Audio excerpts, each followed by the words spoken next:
Μου έστειλε ο διευθυντής ενός σχολείου από το Ντουμπάι ότι θα ήθελε να πραγματοποιήσουμε μια συνέντευξη και ξεκινάει τώρα. Hello Brian. Good afternoon. How are you? Very pleased to meet you. I'm doing great. I was actually considering Dubai for a specific reason. I'm interested in being based there for some time, but not necessarily 2 years. So if something changes in the future, obviously, I will be more than happy to reach out. Αυτή ήταν λοιπόν μια σύντομη συνέντευξη όπου ξεκαθαρίσαμε με τον διευθυντή του σχολείου ότι δεν ενδιαφέρομαι για ένα ρόλο διετή που ήταν το συγκεκριμένο συμβόλαιο, γιατί εγώ αυτή τη στιγμή ενδιαφέρομαι μόνο για ένα ρόλο ο οποίος αντιστοιχεί σε ένα 4-5 περίπου. Είναι δηλαδή ένας ρόλος που καλύπτει έναν άνθρωπο που έχει φύγει, για παράδειγμα, μια καθηγήτρια που έχει φύγει σε άδεια μητρότητας. Αυτό συνηθίζεται σε πολλά διεθνή σχολεία, αλλά δεν συνηθίζεται μέσω της πλατφόρμας από την οποία με βρήκε ο συγκεκριμένος διευθυντής, για την ακρίβεια επικεφαλής του Γυμνασίου Λυκείου. Επίσης να πούμε ότι ήταν πολύ φιλικός, δεν φορούσε κοστούμι. Και αυτό ήταν πολύ ευχάριστο γιατί αισθάνθηκα πολύ πιο χαλαρά κατά τη διάρκεια της συνέντευξης.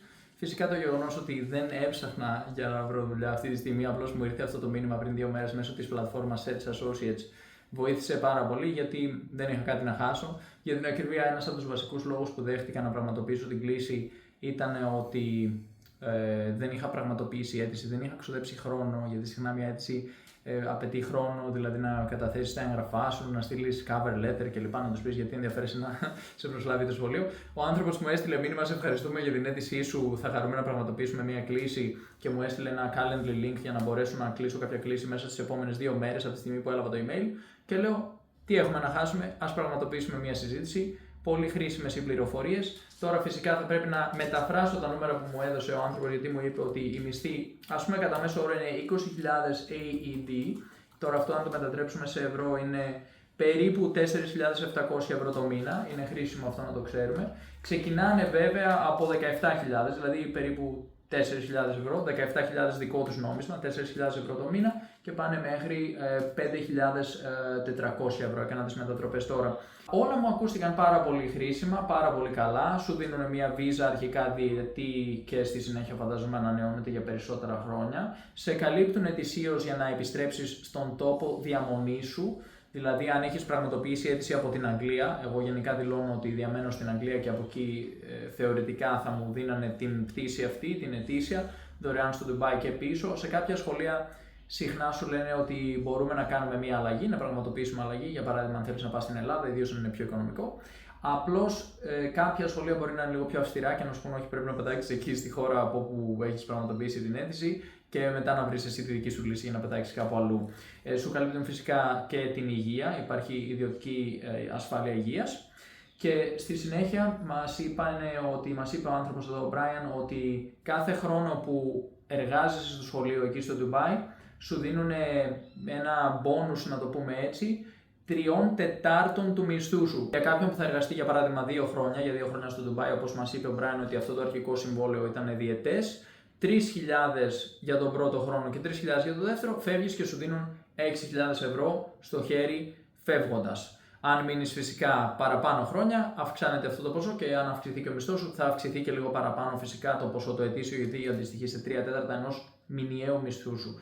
Άρα κάποιος που θα μείνει για παράδειγμα 10 χρόνια στο Ντουμπάι και στη συνέχεια θα φύγει, αν δεν έχει καταφέρει να μαζέψει χρήματα, που από ό,τι έχω μάθει πολλοί δεν καταφέρουν να μαζέψουν χρήματα, παρόλο που βγάζουν πολύ υψηλό μισθό, τότε στη χειρότερη των περιπτώσεων λες ότι τουλάχιστον θα πάρουν αυτό το ποσό, που σε εκείνη την περίπτωση κατά μέσο μπορεί να αντιστοιχεί σε 30.000 ευρώ μετά από 10 χρόνια εργασίας εκεί. Ωραία, αυτά νομίζω ήταν τα σημαντικά στοιχεία. Ένα πολύ σημαντικό deal breaker, ας πούμε, είναι ότι δεν καλύπτουν τα άτομα της οικογένειας σου, δηλαδή τα εξαρτώμενα μέλη, τουλάχιστον έτσι αυτός είναι ο όρος που χρησιμοποιείται νομικά. Τα εξαρτώμενα μέλη σου, που μπορεί να μην είναι εξαρτώμενα μέλη και να έχουν τη δική τους εργασία, αλλά στο πλαίσιο της βίζας που δίνει το σχολείο θεωρούνται εξαρτώμενα μέλη, παρόλο που μπορεί να εργάζονται διαδικτυακά. Για παράδειγμα, η σύζυγος, ο σύζυγος, τα παιδιά κλπ. Δεν καλύπτονται. Σε αυτή την περίπτωση, για κάποιον που έχει μεγάλη οικογένεια, μπορεί να μην συμφέρει αυτό.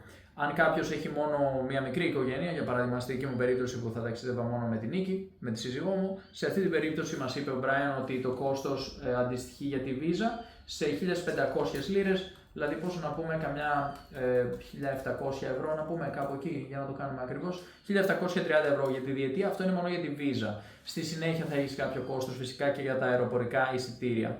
Τώρα, εγώ αυτή τη στιγμή, στην παρούσα φάση, δεν μπορώ να δεσμευτώ για ένα διετές συμβόλαιο, παρόλο που το πακέτο φαίνεται να είναι πολύ καλό. Και φυσικά το σχολείο φαίνεται αρκετά πρόθυμο να με προσλάβει, λαμβάνοντας υπόψη ότι μου έστειλαν μήνυμα για συνέντευξη χωρίς να έχω πραγματοποιήσει καν την αίτηση. Εγώ έχω ένα προφίλ σε μια πλατφόρμα που ονομάζεται Search Associates. Μπορεί οποιοδήποτε να πραγματοποιήσει, να δημιουργήσει ένα προφίλ εκεί και να πραγματοποιήσει αιτήσεις για σχολεία που είναι συμβεβλημένα με την πλατφόρμα. Τα σχολεία πληρώνουν κάποιο ποσό για να βρίσκονται στην πλατφόρμα. Η πλατφόρμα έχει μεσάζοντες που ονομάζονται recruiters και αυτοί φυσικά παίρνουν ένα ποσό, μια προμήθεια όταν καταφέρουν να συνδέσουν έναν καθηγητή με ένα σχολείο. Και εγώ απλώς και μόνο που έχω το προφίλ μου εκεί, μπορεί να επικοινωνήσουν μαζί μου σχολεία. Και φέτος όντως έχουν επικοινωνήσει αρκετά σχολεία μαζί μου από διάφορα μέρη του κόσμου, αλλά τους εξηγώ κάθε φορά στο μήνυμα ότι δεν ενδιαφέρομαι για ένα διετές συμβόλαιο, με ενδιαφέρει μόνο να επιστρέψω στην τάξη για ένα τετράμινο, πεντάμινο, για να θυμηθώ τα παλιά, για να δω πώς είναι. Σε κάθε περίπτωση δεν είναι κάτι που θέλω να κάνω για 2 χρόνια και δεν θέλω φυσικά να τους πω ότι θα το κάνω και μετά να αποφασίσω στην πορεία ότι δεν μου ταιριάζει και δεν το θέλω.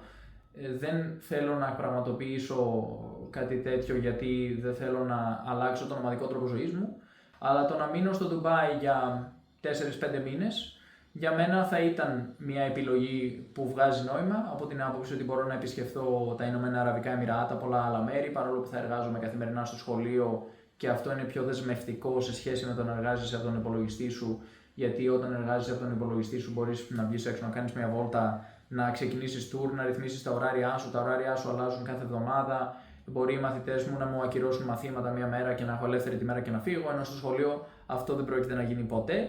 Και έτσι είναι λιγότερο ελαστικό το πλαίσιο του σχολείου, αλλά σε κάθε περίπτωση είμαι προετοιμασμένος να πάω σε ένα σχολείο στο Ντουμπάι, όπου θα με βοηθήσουν όχι μόνο να ενταχθώ στην κοινωνία εκεί, γιατί θα γνωρίσω ανθρώπους, θα έχω φίλους από την πρώτη στιγμή που θα πάω στη χώρα, αλλά ταυτόχρονα θα με βοηθήσουν με τα διαδικαστικά, βίζα, τραπεζικό λογαριασμό, αφημί, όλες αυτές τις διαδικασίες. Φυσικά θα καλύψουν και τα έξοδα τα ταξιδιωτικά για να πάω εκεί, να μεταβώ εκεί, όχι της Νίκης βέβαια.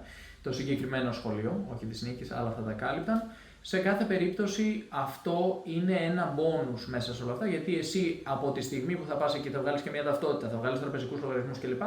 Φεύγεις μετά από τη χώρα και αυτά παραμένουν. Άρα δημιουργείς μια σύνδεση με τη χώρα. Άρα για κάποιον ο οποίος επιθυμεί να έχει μια νομαδική ζωή, να εργάζεται διαδικτυακά κλπ. Η διδασκαλία σε διεθνές σχολείο μπορεί να αποτελέσει μια πολύ χρήσιμη βάση για να μπορέσει να το κάνει με έναν τρόπο λίγο πιο σίγουρο. Ιδίως για κάποιον ο οποίος ξεκινάει τώρα την καριέρα του, έχει εργαστεί για λίγο, για παράδειγμα, σε ένα διεθνές σχολείο, βρετανικό σχολείο, αμερικάνικο σχολείο, στην Ελλάδα, σε άλλη χώρα της Ευρώπης, στην Αγγλία και στη συνέχεια επιθυμεί να ξεκινήσει να ταξιδεύει σε άλλες χώρες του κόσμου. Αυτό που μπορεί να κάνει, ιδίως αν έχει οικογένεια, μπορεί να είναι πολύ χρήσιμο, είναι να κοιτάξει αυτό το ζήτημα με τις αιτήσεις σε αυτά τα σχολεία, γιατί αυτά τα σχολεία, ξέχασα να το ρωτήσω στη συνέντευξη, έπρεπε να το ρωτήσω, αυτά τα σχολεία καλύπτουν συχνά και τα δίδακτρα των παιδιών. Φυσικά μπορώ να ρίξω μια ματιά εδώ στην πλατφόρμα στο Search Associates και να ανεβάσω κάποια στοιχεία στο βίντεο για να δείτε πώς εμφανίζεται. Αυτό μπορεί να είναι πολύ χρήσιμο γιατί ένας άνθρωπος που φοιτούν τα παιδιά του σε ένα δημόσιο σχολείο, για παράδειγμα της γειτονιάς του στη χώρα που κατοικεί, μπορεί να μην είναι τόσο υψηλού επίπεδου η παιδεία, η διδασκαλία, οι υπηρεσίες, τα κλαμπ, τα ταξίδια, οι δραστηριότητες και όλα αυτά τα οποία μπορεί να παράσχει το σχολείο αυτό στα παιδιά του. Και έτσι ένα διεθνές σχολείο όπου οι καθηγητές πληρώνονται τόσα χρήματα για να έρθουν από όλο τον κόσμο, όπως βλέπετε εδώ πέρα αυτή τη στιγμή έχουμε έναν διευθυντή σχολείου ο οποίος προσπαθεί να βρει έναν καθηγητή μαθηματικών ο οποίος θα πληρώνεται, πόσο είπαμε, 20.000 AED, άρα αυτό αντιστοιχεί σε ένα ποσό, είπαμε, περίπου 4 με 5.000, 4.500 ευρώ ας πούμε. Όπως καταλαβαίνετε, ένας καθηγητής ο οποίος ανταγωνίζεται σε διεθνές επίπεδο άλλους καθηγητές μπορεί να είναι πολύ πιο καλά καταρτισμένος και έτσι τα παιδιά ενός ανθρώπου που φοιτούν σε αυτό το σχολείο μπορεί να καταφέρουν να αποκομίσουν περισσότερα από, για παράδειγμα, από ότι σε ένα σχολείο στη γειτονιά τους, ένα δημόσιο σχολείο, όπου μπορεί οι καθηγητές συχνά να είναι μαθητευόμενοι καθηγητές, μπορεί να είναι άνθρωποι οι οποίοι κάπως κατά μία έννοια μπήκαν στη διδασκαλία με λίγο πλάγιο τρόπο, όπως γίνεται συχνά στην Αγγλία. Για παράδειγμα, υπάρχει ένα επίδομα που δίνεται για το PGCE Mathematics, το οποίο δεν δινόταν για άλλα μαθήματα, χημεία για παράδειγμα στην Αγγλία, δεν ήταν τόσο υψηλό το ποσό και θυμάμαι συναδέλφους οι οποίοι μπήκαν στο Mathematics για να διδάξουν μαθηματικά για να πάρουν την επιδότηση. Και το κράτος της Αγγλίας δεχόταν αυτοί οι καθηγητές να διδάξουν μαθηματικά ή τέλος πάντων να καταρτιστούν για να διδάξουν μαθηματικά, παρόλο που το πτυχίο τους ήταν εντελώς διαφορετικό. Δηλαδή, μιλάμε για έναν άνθρωπο που σπούδασε χημεία ή μοριακή βιολογία ή κάτι άλλο και το σχολείο λέει: OK, θα σου μάθουμε να διδάσκεις μαθηματικά. Η κυβέρνηση λέει: σου δίνω την επιδότηση για να γίνεις καθηγητής μαθηματικών, γιατί έχουμε υψηλή ζήτηση για καθηγητές μαθηματικών, κάτι που γίνεται και για καθηγητές φυσικής στην Αγγλία, και θα σου δώσω την επιδότηση γιατί σε χρειάζομαι περισσότερο εκεί να διδάσκεις μαθηματικά παρά να διδάσκεις χημεία που είναι το αντικείμενο που σπούδασες. Αυτό δεν λέω ότι είναι λάθος. Προφανώς το κράτος της Αγγλίας, του Ηνωμένου Βασιλείου, προσπαθεί να κάνει ό,τι μπορεί με τα δεδομένα του. Ωστόσο, δεν είναι απαραίτητα το καλύτερο δυνατό αποτέλεσμα που μπορεί να έχει ένας άνθρωπος που τα παιδιά του φοιτούν σε αυτό το σχολείο και ένας χημικός διδάσκει μαθηματικά. Ξαναλέω, δεν είναι προσωπικό το ζήτημα με τα μαθήματα τα συγκεκριμένα. Αντίστοιχα, φαντάζομαι κάποιος δεν θα ήθελε ένας μαθηματικός να διδάσκει γυμναστική στα παιδιά του, καθώς δεν είναι καλά καταρτισμένος ή τουλάχιστον δεν είναι το ίδιο καλά καταρτισμένος στο ίδιο επίπεδο με έναν άνθρωπο ο οποίος έχει εξειδικευτεί σε αυτό το αντικείμενο. Σε αυτά τα σχολεία συχνά δεν δέχονται τέτοιου είδους αλλαγές. Δεν μπορείς δηλαδή εύκολα να πας εκεί αν δεν είσαι established, που θα λέγαμε στα αγγλικά, δηλαδή αν δεν είναι κατοχυρωμένο και αποδεδειγμένο ότι μπορείς να αποδώσεις καλά στο αντικείμενό σου. Είναι πολύ υψηλού επίπεδου η διαλογή των καθηγητών που γίνεται εκεί πέρα. Δεν παίρνουν έναν αρχάριο. Συχνά απαιτείται να έχεις 2-3 χρόνια προϋπηρεσία, έτσι, για κάποιον ο οποίος επιθυμεί να κάνει ακριβώς αυτό το πράγμα και να έχει επιτυχή συνέντευξη με έναν καθηγητή, με έναν διευθυντή ή με ένα σχολείο όπως αυτήν που επιδίωξα σήμερα. Θα πρέπει πρώτα να επιδιώξει να έχει προϋπηρεσία από πριν και ιδανικά σε διεθνές ή ιδιωτικό σχολείο αν γίνεται. Γιατί αν πάμε σε ένα δημόσιο, για παράδειγμα στην Αγγλία όπου ξεκίνησα κι εγώ, αρχικά εκεί η προϋπηρεσία σου φυσικά είναι πιο εύκολο να σε δεχτούν και να ξεκινήσεις, να πάρεις το κολλάι, αλλά στη συνέχεια πολύ συχνά σε αυτά τα σχολεία επιθυμούν να έχεις προϋπηρεσία σε διεθνές επίπεδο, σε διεθνές σχολείο. Εμένα αυτό το οποίο με βοηθάει πάρα πολύ σε αυτές τις συνεντεύξεις και αυτή τη στιγμή, αν το επιθυμήσω, μπορώ να εργαστώ σε οποιοδήποτε σχολείο του κόσμου. Δηλαδή, όταν λέω οποιοδήποτε σχολείο, δεν εννοώ κυριολεκτικά οποιοδήποτε, αλλά εννοώ ουσιαστικά σε διεθνή σχολεία σε οποιαδήποτε χώρα του κόσμου. Έχω τη δυνατότητα να εργαστώ στη Μαλαισία, να εργαστώ στην Αμερική, να εργαστώ στην Ευρώπη, στην Αφρική, στη Λατινική Αμερική, οπουδήποτε. Γιατί μετά από την προϋπηρεσία που πήρα στα δημόσια σχολεία της Αγγλίας και σε ένα ιδιωτικό σχολείο της Αγγλίας που ήταν κάτι σαν διεθνές παράλληλα, παρόλο που δεν θεωρείται διεθνές σχολείο, στη συνέχεια πήγα σε ένα πραγματικά διεθνές σχολείο και εργάστηκα στο Ρίο ντε Τζανέιρο. Και αυτό μου άνοιξε πόρτες σε όλο τον κόσμο.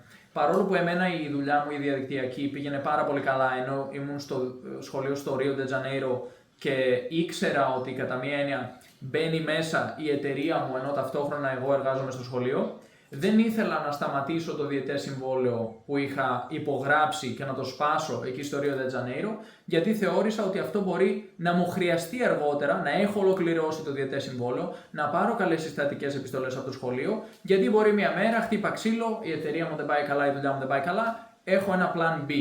Και αυτό το plan B είναι η δυνατότητα, για παράδειγμα, να εργαστώ σε ένα σχολείο στο Ντουμπάι για περίπου 5.000 ευρώ το μήνα, με πληρωμένη διαμονή, με πληρωμένο ιδιωτικό πλάνο υγείας, με αεροπορικά κάθε χρόνο, πληρωμένα για τη χώρα όπου θέλω να επιστρέψω, για την χώρα δηλαδή προέλευσης, θεωρητικά τουλάχιστον με βάση το πώς λειτουργούν αυτά τα συστήματα. Συχνά δωρεάν δίδακτρα για παιδιά, εφόσον κάποιος επιθυμεί αργότερα να συνεχίσει να εργάζεται σε αυτό το σχολείο ενώ έχει οικογένεια και τα παιδιά του μπορούν να φοιτήσουν σε αυτά τα σχολεία δωρεάν. Και τη δυνατότητα φυσικά να μεταπηδάς από το ένα σχολείο στο άλλο. Έχω γνωρίσει καθηγητές, συναδέλφους, οι οποίοι έχουν αλλάξει αμέτρητες χώρες στον κόσμο κάνοντας ακριβώς αυτό.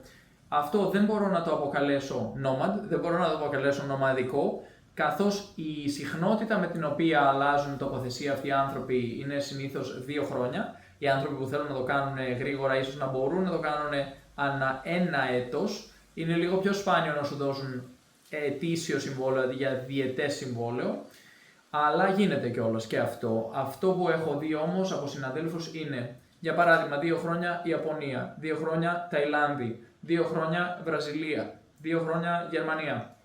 Και έτσι όλοι οικογενειακώς μετακομίζουν σε μια νέα χώρα, προσαρμόζονται στις νέες συνθήκες, μαθαίνουν την κουλτούρα, εξερευνούν τη χώρα όσο βρίσκονται εκεί εκ των έσω, έχουν τραπεζικούς λογαριασμούς σε αυτές τις χώρες, άφημοι, ταυτότητες, βίζα κλπ.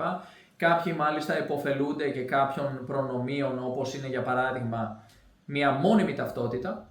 Εδώ στη Βραζιλία αυτό που μπορεί να κάνει κάποιος, και μπορούσα να κάνω κι εγώ αλλά επέλεξα να μην το κάνω όταν είχα την ευκαιρία, είναι να εργαστεί για 2 χρόνια αρχικά σε ένα σχολείο εδώ, στη συνέχεια να ανανεώσει το συμβόλαιο του για 1 χρόνο, επιτρέπεται και είναι πλήρως φυσιολογικό αυτό στη συνέχεια μετά το πρώτο διετές συμβόλαιο, πολλοί καθηγητές ανανεώνουν μόνο για 1 έτος. Και μετά αυτόν τον τρίτο χρόνο που έχει ολοκληρώσει εργασίας σε αυτή τη χώρα, στη Βραζιλία συγκεκριμένα, παίρνει μια ταυτότητα που είναι δεκαετής και λέγεται permanente, δηλαδή μόνιμη. Στην πραγματικότητα αυτή η ταυτότητα είναι μόνιμη γιατί μετά μπορείς να την ανανεώσεις ξανά. Δηλαδή κατά μία έννοια γίνεσαι Βραζιλιάνος πολίτης. Γίνεσαι δηλαδή ένας άνθρωπος, ένας μετανάστης, ο οποίος όμως έχει πλέον χαρτιά Βραζιλίας, ταυτότητα Βραζιλίας και μπορεί να μείνει εδώ, να επισκεφθεί τη χώρα όποτε θέλει και για όσο θέλει. Αυτό, το να συλλέξεις τέτοιου είδους ταυτότητες στον κόσμο, σου δίνει τρομερές δυνατότητες γιατί πολύ πιθανό να γίνει το ίδιο και με την οικογένειά σου από τη στιγμή που θα ανανεωθεί αυτή η ταυτότητα. Φυσικά αυτή είναι μια λεπτομέρεια που δεν τη γνωρίζω τόσο καλά γιατί δεν είναι κάτι που έχουμε κάνει εγώ και η Νίκη, αλλά εκτιμώ ότι στην νομοθεσία της Βραζιλίας, εφόσον ένας άνθρωπος έχει ζήσει στην χώρα νόμιμα και έχει ανανεώσει αυτή την ταυτότητά του για 3 χρόνια τουλάχιστον, έχει ζήσει εδώ και παίρνει τη μόνιμη ταυτότητα, φαντάζομαι ότι το ίδιο θα ισχύσει και για τη σύζυγο, το σύζυγο, τα παιδιά και για όλη την οικογένεια.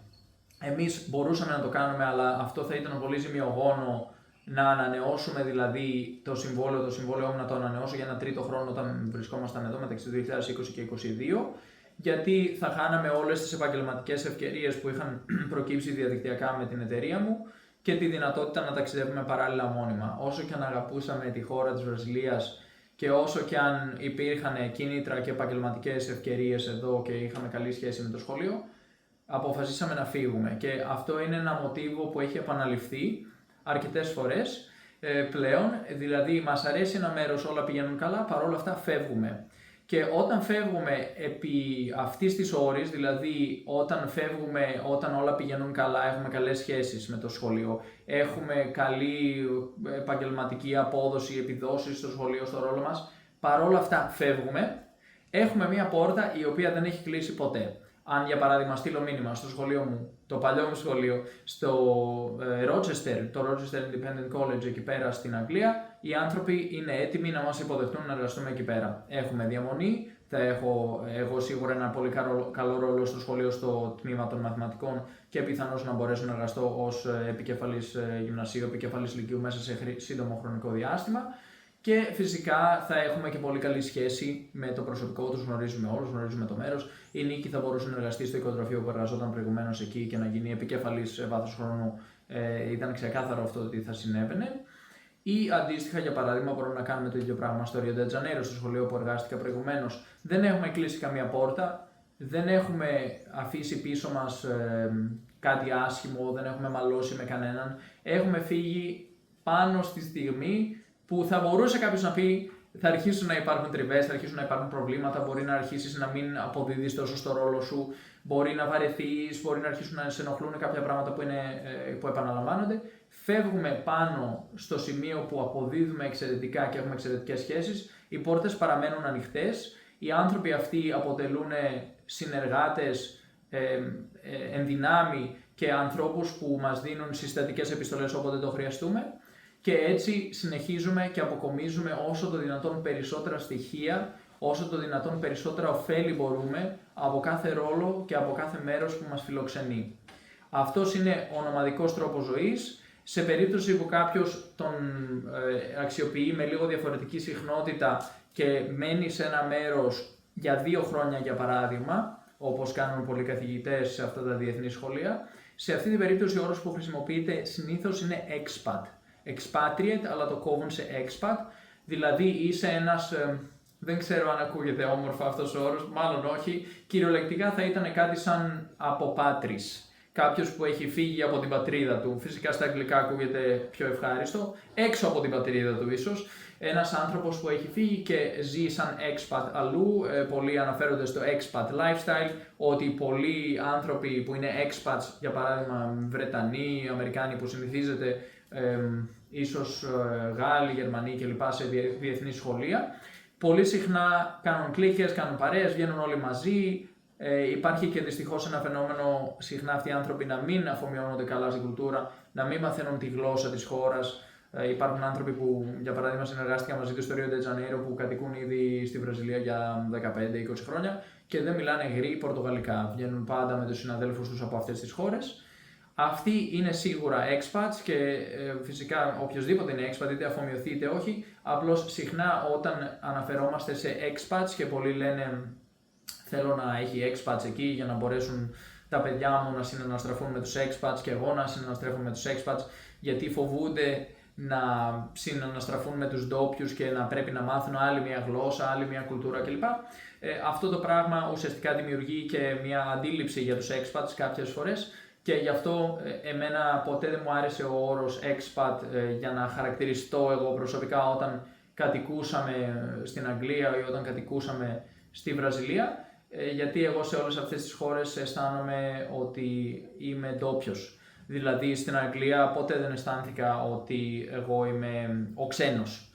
Ήμουν ένας άνθρωπος πλήρως αφομοιωμένος, ήμουν ένας άνθρωπος ο οποίος ήταν έτοιμος να απορροφήσει ό,τι μπορούσε να απορροφήσει και να προσαρμοστεί πλήρως στις συνθήκες και μόλις συνειδητοποίησα ότι δεν είμαι προετοιμασμένος να αποδεχτώ το κρύο και τη βροχή για το υπόλοιπο της ζωής μου και τη συννεφιά και αυτή τη δουλειά χωρίς να έχω τη δυνατότητα μετά να βγω για μια βόλτα γιατί βρέχει, έχει κρύο και όλοι μου οι φίλοι κατοικούν μακριά, το άλλαξα. Μόλις ήρθα στη Βραζιλία και άρχισα να εργάζομαι σε αυτό το σχολείο και μου άρεσε πολύ ο καιρός και όλες αυτές οι συνθήκες, είπα τι ωραία που είναι εδώ, αλλά τελικά αποφάσισα να μην μείνω για πάντα γιατί υπήρχε κάτι άλλο που με ενοχλούσε, που ήταν ότι θα έπρεπε να επιστρέφω στην εργασία μου κάθε πρωί και να γυρνάω το μεσημέρι στο σπίτι μου και να επαναλαμβάνεται αυτό κάθε μέρα, σε συγκεκριμένες μέρες και συγκεκριμένες ώρες ετησίως που ήταν όλα προδιαγεγραμμένα. Και δεν είχα τη δυνατότητα να το αλλάξω αυτό. Δηλαδή δεν είχα τη δυνατότητα να ταξιδέψω κάπου πολύ μακριά, μέσα σε ένα διήμερο, τριήμερο ή κάτι τέτοιο. Και αυτό για μένα αποτελούσε κάτι πολύ περιοριστικό, ήθελα να το αλλάξω, δεν ήθελα να το κρατήσω και το άλλαξα. Και έτσι όταν κάποιος επιδιώκει κάτι που του αρέσει, κάτι που το γεμίζει πραγματικά, κάτι που θέλει να πετύχει, είναι σημαντικό να σκέφτεται ότι μόλις πετύχει κάτι, προκύπτουν άλλοι στόχοι, προκύπτουν άλλες ανάγκες και προτεραιότητες και να μην ξεχνάμε ότι κάθε φορά πρέπει να κοιτάμε ξανά τις προτεραιότητές μας, να βλέπουμε και πάλι ποιοι είναι οι επόμενοι στόχοι που θέλουμε να πετύχουμε και ποιο είναι το στρατηγικό μας όραμα ώστε να πετύχουμε το βέλτιστο δυνατό με βάση αυτό. Δηλαδή, αν κάποιος βλέπει τον εαυτό του σε 30, 40, 50 χρόνια σε ένα μέρος, να μην ξεχνάει ότι οι αποφάσεις του σήμερα επηρεάζουν το που θα βρίσκεται μετά. Έτσι, πολύ συχνά όταν βρίσκουμε κάτι καλό οι άνθρωποι βολευόμαστε και λέμε τι ωραία, πληρωμένο σπίτι και φαγητό, τι άλλο θέλεις. Θα μπορούσαμε να το είχαμε πει αυτό στην Αγγλία και εκτιμώ ότι τώρα δεν θα ήταν τόσο ευχάριστο το πληρωμένο σπίτι και φαγητό όσο όταν το πρώτο είχαμε πάρει και το πρώτο είχαμε δει σαν αλλαγή από την προηγούμενη κατάσταση που φυσικά ήταν μια πολύ πιο δύσκολη κατάσταση οικονομικά μιλώντας και επαγγελματικά μιλώντας. Στο επόμενο στάδιο είπαμε τι ωραία που είναι η Βραζιλία, τι ωραία που θα ήταν να ζούμε εδώ για πάντα, αλλά μετά υπήρχαν προχερές περίοδοι, υπήρχαν περίοδοι που θέλαμε να φύγουμε μακριά, υπήρχαν περίοδοι που αισθανόμασταν ότι υπήρχε μια επανάληψη, κάθε πρωί να σηκώνεσαι, να βάζεις το πουκάμισό σου, να πηγαίνεις στη δουλειά, να περπατάς και να γυρνάς και να υπάρχει μια ρουτίνα επαναλαμβανόμενη. Αυτό αρχίζει να δημιουργεί μια τριβή και μόλις συνειδητοποιήσαμε ότι μπορούμε να έχουμε κάτι ακόμα καλύτερο από αυτό, δεν το θεωρώ απληστία, το θεωρώ ανθρώπινο. Θεωρώ ότι συχνά τα συστήματα στα οποία αυτή τη στιγμή είμαστε προσαρμοσμένοι δεν έχουν στο μυαλό τους, μάλλον δεν υπάρχει μυαλό σε ένα σύστημα και ίσως αυτό να είναι το πρόβλημα, αλλά οι άνθρωποι που έχουν σχεδιάσει αυτά τα συστήματα δεν είχαν κατά νου στο επίκεντρό τους να βρίσκεται το well-being, όπως λέμε στα αγγλικά, δηλαδή η ευημερία, η ψυχική ευημερία το να αισθάνεσαι ολοκληρωμένος, να αισθάνεσαι χαρούμενος με αυτό που κάνεις, με τη δουλειά σου, με τη ζωή σου, με την καθημερινότητά σου και να μην αισθάνεσαι ότι αυτό που κάνεις είναι κάπως επαναληπτικό, τεχνικής φύσης, κάπως στεγνό, να σε απομακρύνει δηλαδή από την αυτοολοκλήρωση. Και θεωρώ ότι ο νομαδικός τρόπος ζωής, επειδή μπορείς εσύ να τον ρυθμίσεις και να τον φέρεις στα δικά σου μέτρα, όπως επιθυμείς, μπορεί πολύ πιο εύκολα να σου δώσει αυτό. Και είναι πολύ πιο δύσκολο να βρεις έναν εργοδότη, ένα σύστημα και μια εργασία αυτοπροσώπως διαζώσης που θα σου το δώσει αυτό. Φυσικά δεν είναι απίθανο και υπάρχουν πολλοί άνθρωποι που το έχουν πετύχει. Ευχόμαστε κάθε επιτυχία σε όλους τους ανθρώπους και φυσικά δεν προτείνουμε να γίνουν όλοι νομάδες. Προτείνουμε κάθε άνθρωπος να βρει αυτό που τον γεμίζει πραγματικά. Είτε αυτό είναι να βρουν το τέλειο μέρος για να κατοικούν εκεί και να εργάζονται εκεί μόνιμα, είτε να εργάζονται νομαδικά, είτε να ταξιδεύουν και να αλλάζουν διαρκώς συνθήκες, καταστάσεις, εργασιακές συνθήκες, αλλά σε κάθε περίπτωση να μην ξεχνάμε ότι η βελτίωση απαιτεί αλλαγή και από τη στιγμή που δεν αλλάζουμε δεν βελτιωνόμαστε και από τη στιγμή που δεν βελτιωνόμαστε μένουμε στάσιμοι και όταν μένουμε στάσιμοι συνήθως αρχίζουν προβλήματα, τριβές και δεν αισθανόμαστε όπως θα έπρεπε να αισθάνεται ένας άνθρωπος όταν ζει τη ζωή του. Ελπίζω να σας βοήθησα με αυτό το βίντεο να καταλάβετε κάποια πράγματα και για εμάς, γιατί συχνά όταν βλέπει ένας άνθρωπος ένα βίντεο, όταν ταξιδεύεις, δείχνεις μια παραλία ή μια εμπειρία, το φαγητό που έφαγες σε ένα εστιατόριο, είναι δύσκολο να καταλάβει τι βρίσκεται από πίσω. Είναι δύσκολο να δει το υπόβαθρο, όπως όταν βλέπουμε ένα παγόβουνο δεν βλέπουμε τη βάση που κρύβεται από κάτω, και προσπάθησα να ανοίξω ένα μικρό παράθυρο για να σας δείξω λίγο παραπάνω τι βρίσκεται από πίσω.